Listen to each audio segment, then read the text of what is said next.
I'm reaching for what I believe in, and I must never stop rising, rising, rising. Never stop rising. Yo, yes, ladies and gentlemen, welcome.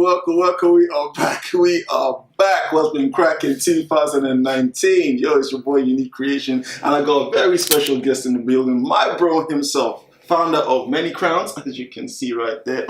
And of course, founder of Maya Mada. If you see the samurai hat, you may see it in a few music videos, wink, wink. Trust me, if you want to find out more, check out the website in the comments. Trust me, it is worth it. There's so much more to it, man. What's good, my bro? I'm good, man. Good to see you. Good to be here. Oh, man, it's good to have you here, man. It's good to have you here. It's going to be good, man. Yo, my bro, very interesting. It's a bit outside of what I normally talk about, but I remember I went to visit my dude, and he dropped some nuggets, man.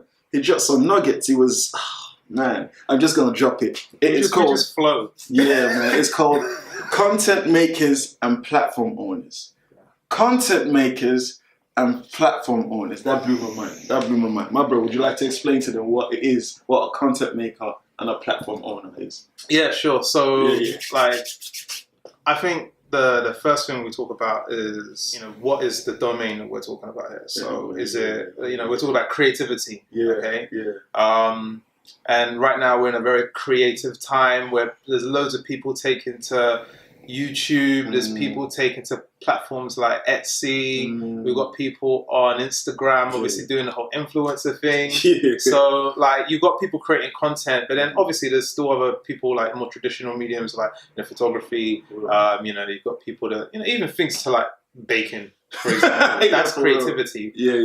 But there's a lot of people that have now been empowered to go out there and basically create. Of course, you can't forget music.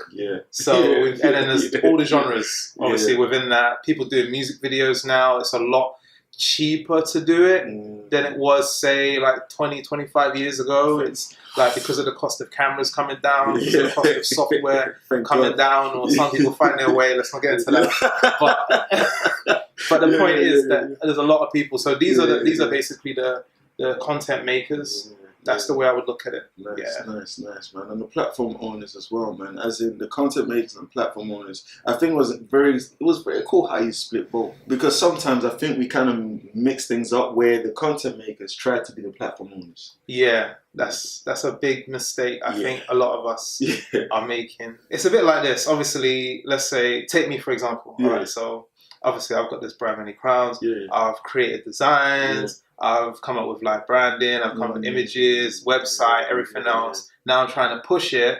Now I'm trying to create an audience for myself. And like, I think if anyone's on Instagram or YouTube, like, that you've got to sort of build your audience, build your platform. But if you're creating something like music like yourself, you've got to do your music and all the influencer stuff as well. So it's like taking on two roles at the same time. And that's why these days you've got people teaming up with influencers, because to be quite frank, it's just a lot of work, and it'd be a lot better to team up with someone that can add credibility to what you're creating, because like what you're creating is generally good. We hope and pray. Obviously, in your case, it is. So, but do you know what I mean? Like, so that's basically one of the key things that the mistakes that we're making when we're trying to do everything, and you just simply can't do everything. No. I think, we do. I don't know where we get that mentality from, where I remember when I first started, right, there was no one helping me. And everyone I spoke to were doing their own thing, which is cool. But no man's an island. No man's an island. We weren't built to do everything by ourselves. But it's like we get this mentality that I got to build my own, my own artistic view, my own image, and then I got to build my own Rapzilla just for me, and then I got to do everything. I got to design everything myself, my clothing line, my imagery, everything, all from my own one small brain, and not realizing that it takes time. Everyone's only got 24 hours in a day. How does one person do so much in 24 hours? You look at someone that's seriously productive, and you look at another guy, you can see he's running himself into the ground, but he doesn't seem to match the other guy that seems to be coasting easily. And I think that's where it kind of comes to a head. For example, now, what I want to know is this, Could you clarify where both sides meet? Like the relationship between the two. Like, okay, no, let's split into two. what is the relationships we normally see, and what should the relationship be like?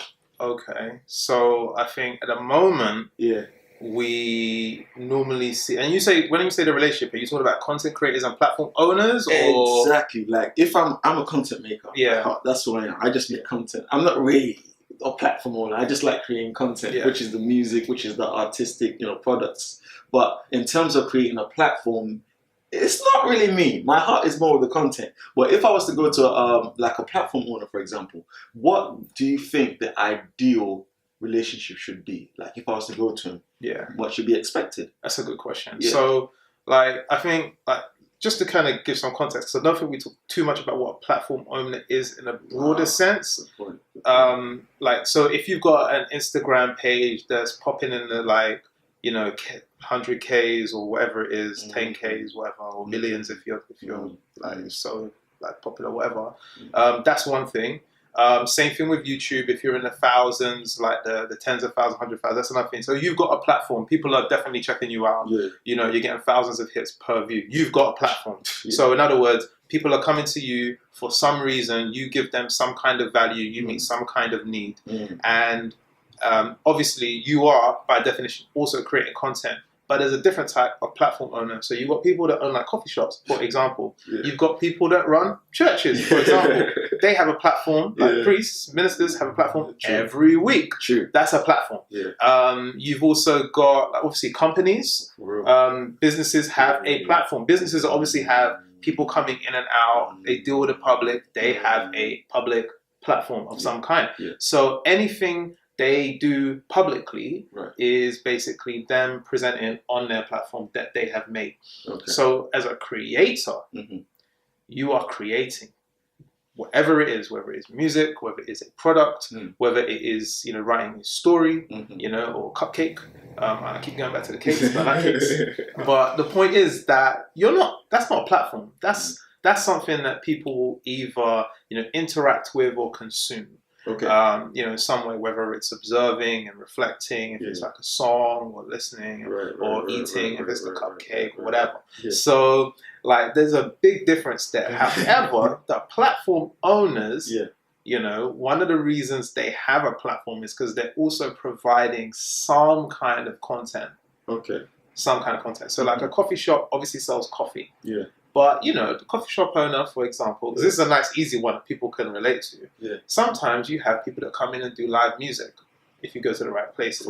Or bars. For real. And you go as a customer because it's like, not only am I going to enjoy my coffee with my friend or myself, if I like to roll like that, lone wolf.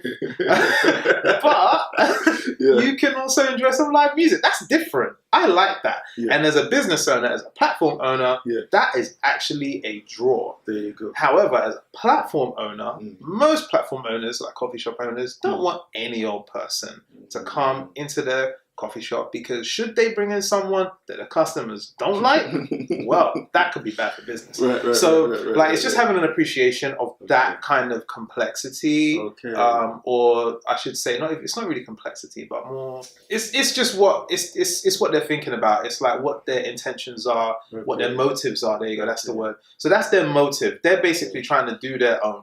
But they do need other people to an extent to kind of stand out and have different things. So I think when we're talking about where we're doing it right, it's where we can see two people, say for instance yourself, teaming up with, say, like a Costa, and then putting on something once in a while. And then their Costa's got a reason to bring in more people, for example. But where we're doing it wrong is clearly when we're assuming that we can build two things, our product, our content, and also a platform around it. Now, it can be done, but the amount of work it takes to do both is nuts. But there's one key thing that a lot of people miss. And like, it's not that obvious. It's called best practice. Best practice is basically the things you ought to do for your craft that are generally understood to be a good way of doing things. So, in other words, if I'm making a piece of artwork, then there may be some research that I should do around, maybe I'm trying to do something like ancient Egypt, for example. I want to know a little bit about ancient Egypt.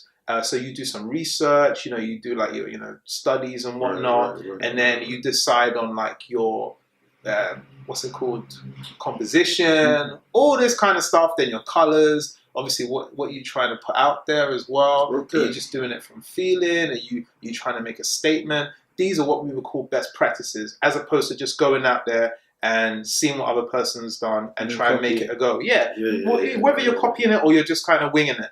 But the point is that best practices are standard things that you would do. Okay. A content creator might know what they're doing if they're making music or if they're, baking or if they're painting. But when it comes to platform making has best practices too. So you need to know those things as well. Not a lot of people do. So that's one of the things we miss. he's actually hit on a few points, because I'm thinking to myself, now, we've seen loads of platforms come and go. I'm not going to name no names, but a lot of platforms come and go. They never last. Hey. they come. Sadly. They come, they try, and then they go.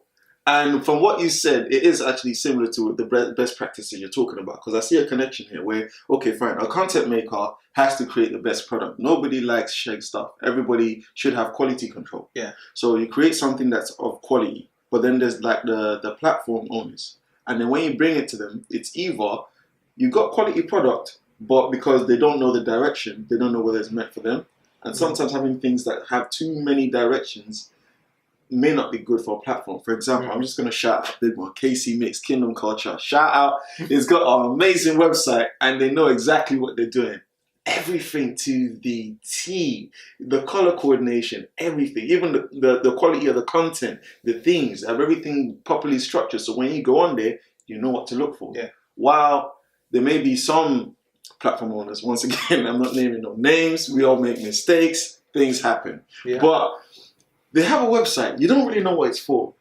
And okay, you see music on there. Then you see haberdashery on there. And then you start wondering, you start seeing all sorts of different stuff. Kingdom Culture, Kingdom Music, straight up. That's what it's for. You see straight up Kingdom Music on there. But then you go to some of these other websites and you're not sure, is it for sewing? Is it for music? Is it for food? What's going on here? And you can kind of throw people off. And I've noticed that happens.